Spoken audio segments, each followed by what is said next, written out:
Hello filmmaker, my name is Hannah Thomas from the channel Future Filmmakers, and today I'm going to show you how to color correct video in Final Cut Pro X.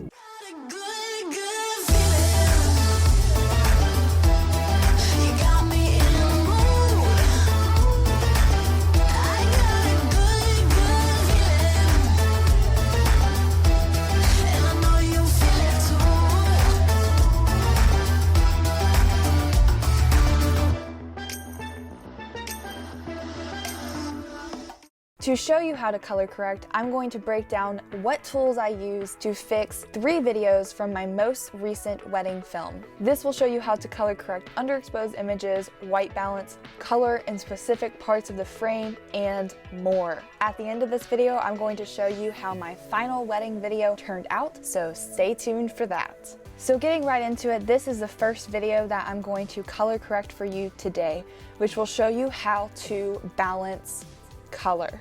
If you're newer to filmmaking, you might not be able to recognize what's wrong with this image yet, and that's okay, but we have a severe white balance problem here. In non-technical terms, white balance is how warm and cool your overall colors in the image look. You might notice that this image is incredibly yellow, meaning the colors are too warm. So the first thing I did was use Final Cut Pro's automatic balance color tool. Make sure the clip that you want to balance is selected. Click the magic wand tool and then balance color.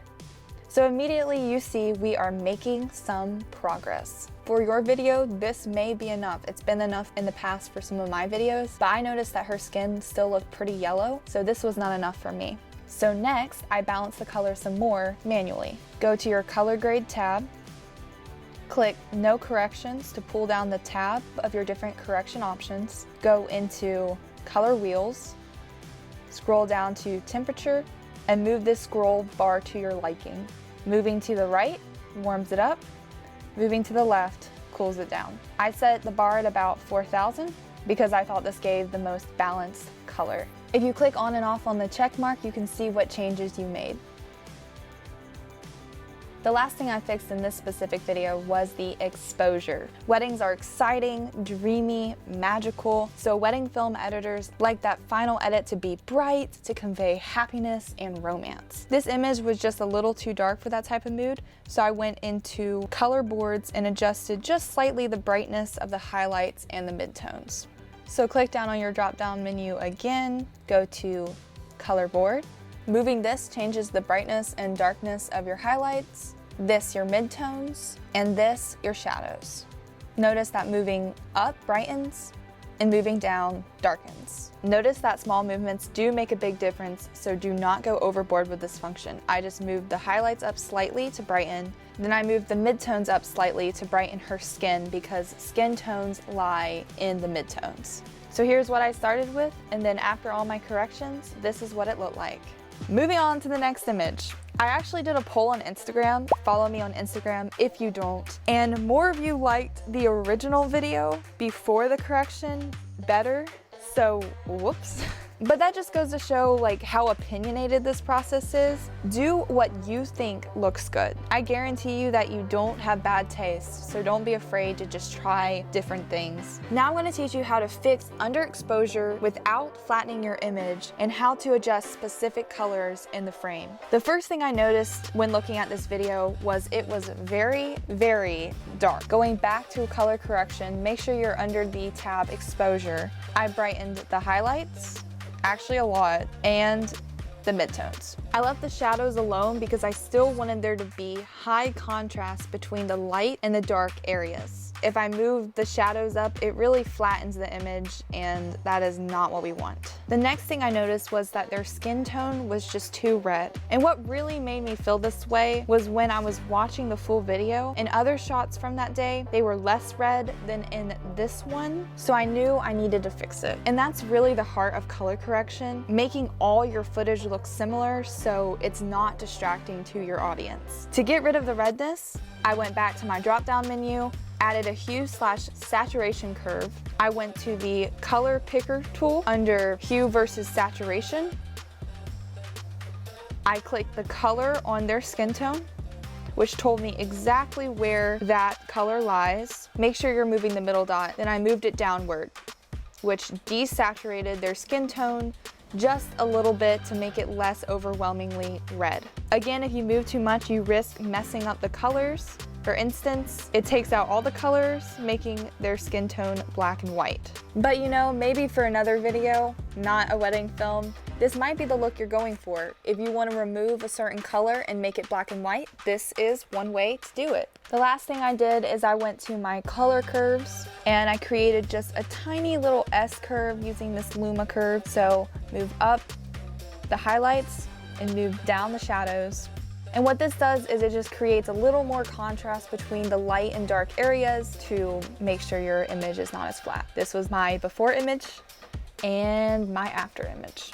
On to the last video for today. Even though everything else in the image really feels like it's perfectly white balanced, one way to tell if your white balance is good is to look at white and ask yourself, does this look like actual white? To me, this looks like actual white. So we have a good white balance, but their skin is just this weird orange color that I hate. So we're gonna do what we did before and we're gonna add a hue and saturation curve. Go to the hue versus saturation, click the picker, pick the color in their skin, and desaturate. If you want to saturate, you can move upwards. If you want to desaturate, you move downwards. Obviously, we do not want to saturate. That is kind of demonic. Now their skin tones are still just a little too dark, so pull up your color boards, move up the exposure of the midtones just a little bit to your liking. As promised, I'm going to show you the final wedding edit. Be sure to subscribe and hit that notification bell so you always get notified when I post my next Final Cut Pro tutorial. Don't be afraid to DM me on Instagram and introduce yourself. I would love to get to know you.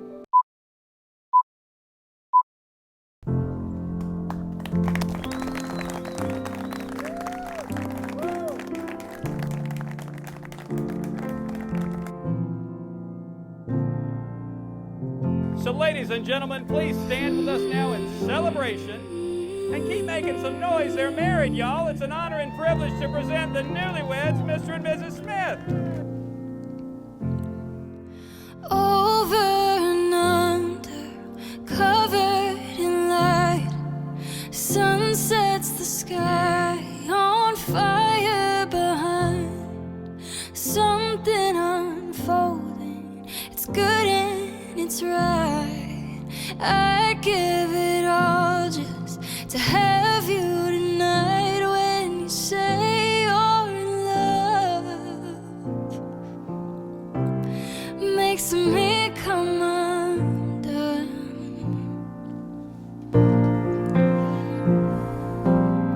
Something perfectly wild, spinning round like a child. Oh, in all that you are good for my heart. Something rare, something strong, stands against all the odds. Love that blooms in the dark. You are good for my heart.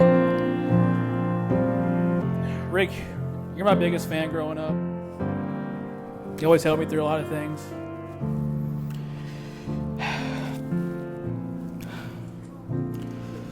I love you, okay? Brother, I'm so happy for your newest voyage in life. Finding a soulmate is a rare, wondrous event that many do not get to hold. I hope both of your dreams both reality, and I'm happy for both of you. I wish my sister-in-law a warm welcome to the Smiths. I love you, Rick. And I can't read off. I cry too much. I'm sorry, guys. I'm gonna close with a scripture. So Proverbs 18:19. A brother held by a brother is as strong and high city, and as strong as a well-founded palace. Thank you. Thank y'all for bearing with me.